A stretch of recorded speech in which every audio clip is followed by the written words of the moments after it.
So, hello mga kapar, good morning. What's up? So, nagbabalik ang inyong lingkod, Ilik.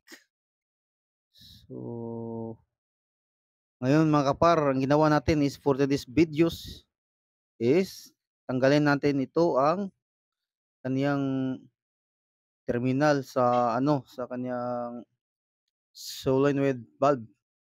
Tapos kunan natin ng resistance mga kapar. So, yan po.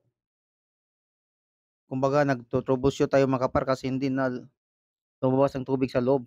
So, yun po mga kaparo, 4.22 ang kanyang resistance mga kapar. So dito naman sa kabila mga kapar, yun, walang resistance mga kapar. Ibig sabihin sira na yan mga kapar. 400% sira na yung coil na yan mga kapar, no? So ngayon mga kapar is tanggalin yan natin yung isang terminal, yung maitim. Yun, parang matigas mga kapar. So dito muna tayo sa hose clip niya mga kapar. So tanggalin muna natin ito mga kapar, yung hose clip niya. Yun. Medyo mga kapar, medyo matigas din mga kapar kasi tagal-tagal itong washing machine na itong mga kapar. So, yun po. Yun. Pagkatapos niyan mga kapar is kunan natin ulit ng resistance test mga kapar. Sa ikalawang pagkakataon mga kapar para sure ball po tayo.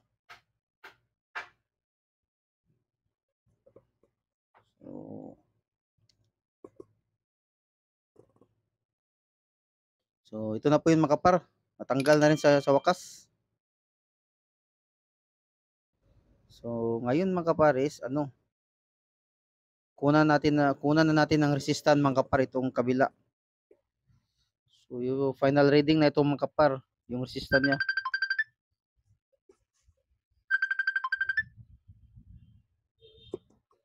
Yun, 4.26 mga kapar ang kaniyang resistance.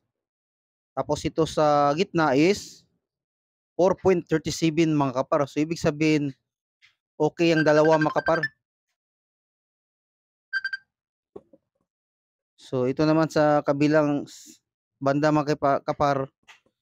So kunan natin resistance. So walang resistance mga kapar. So yun na po mga kapar. For sure mga kapar, sira itong coil na to mga kapar, no? So ibig sabihin mga kapar, order tayo sa online.